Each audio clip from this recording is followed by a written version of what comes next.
du peuple palestinien, ce sera au tour du peuple syrien, du peuple libanais, du peuple égyptien et du peuple jordanien. Puis commencera la ruée vers la Mecque et Médine. Nos frères seront expulsés de leurs palais climatisés. Ils abandonneront leurs luxueuses voitures américaines. Et ils monteront sur des ânes et des chameaux pour fuir le train de la mort. Puis ils entreront dans le désert. Ils boiront de l'eau de mer, ceux qui pourront aller jusqu'à la mer. Il n'y aura pas de rive sûre, car les Israéliens arriveront en Égypte. L'armée israélienne arrivera en Égypte, tôt ou tard. Peu importe le temps que cela prendra, il faudra occuper la vallée du Nil. C'est l'objectif du projet israélien. La vallée du Nil. Ô enfants d'Israël, ton pays est du fleuve Euphrate au Nil. Soyez assurés, le danger israélien ne se limitera pas à ceux qui vivent entre l'Euphrate et le Nil. Mais les pays en dehors de ces lignes seront aussi inquiétés.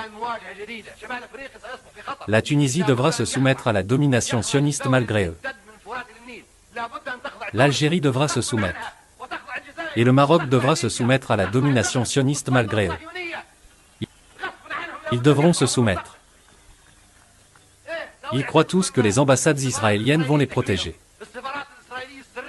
Elles ne vous protégeront pas. Et c'est même un prélude à la mort. C'est un prélude au danger. Chaque gouvernement arabe qui a tendu la main à l'ennemi, sous la table, et qui établit une ambassade, qu'ils appellent Bureau de protection des intérêts.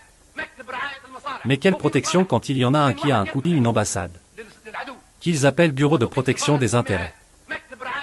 Mais quelle protection quand il y en a un qui a un couteau, et l'autre est désarmé? Des intérêts? Mais quel intérêt pour la Libye à Tel Aviv?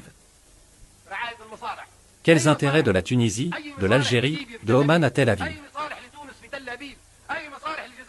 دور جاي عليكم كلكم.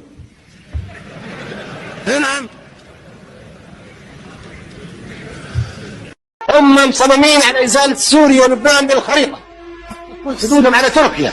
أنا نقول هذا الكلام وتشوف أنت تحقق في عهدنا ولا في عهد أولادنا. لكن للأسف سيتحقق.